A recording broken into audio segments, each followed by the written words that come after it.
Quaid Part 392. Obviously, there is now no South Asian Monroe doctrine of Jinnah had spoken idealistically. Instead, we now have a near constant haze of simmering discord and mistrust. That is why I reflect, what if instead of this path of breaking apart and near conflict, we had instead post the 1947 partition chosen to work together, to wipe out contentions, and now that finally there has been born a sovereign Pakistan, to fraternally stop looking at the past. Would that have brought back that lost peace to our region?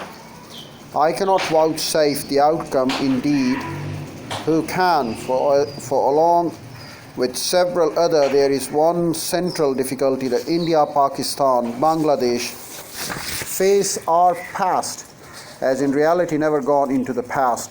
It continues to reinvent itself, constantly becoming our present, thus preventing us from escaping the imprisonment of the memories. To this we have to find an answer. Who else can or will? The partitioning of India is the defining event of the 20th century for this entire subcontinent. The searing agony of it torments still the whys and the what-fors of it. Too,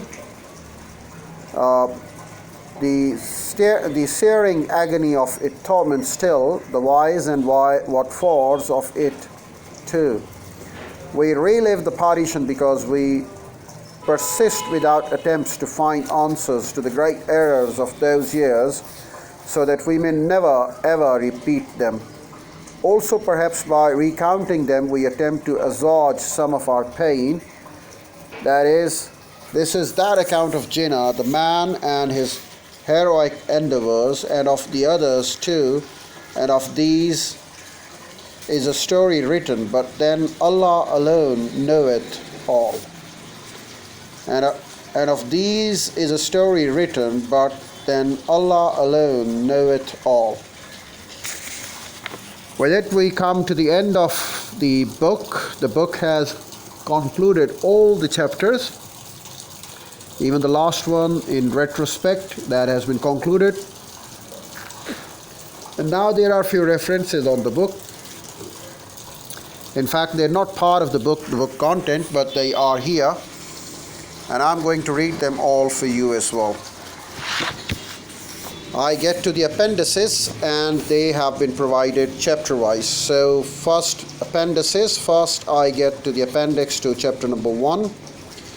Appendix number 1 is that of the Shimla delegation and the formation of the Muslim League.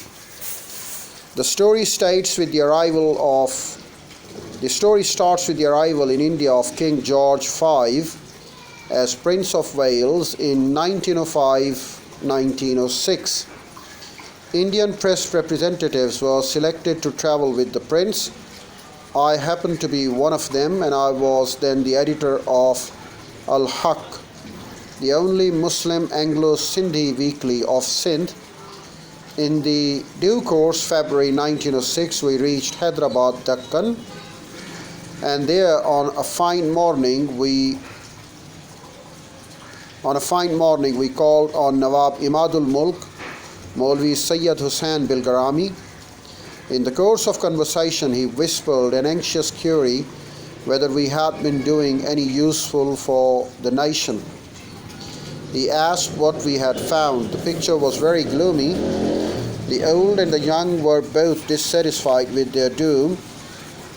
The old were growling and grumbling in their own places, while the young were about to revolt against the authority of the Aligarh group of leaders.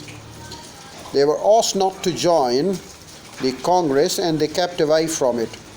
They were asked to remain loyal to government, and they had been passing resolution after resolution of loyalty in their meeting.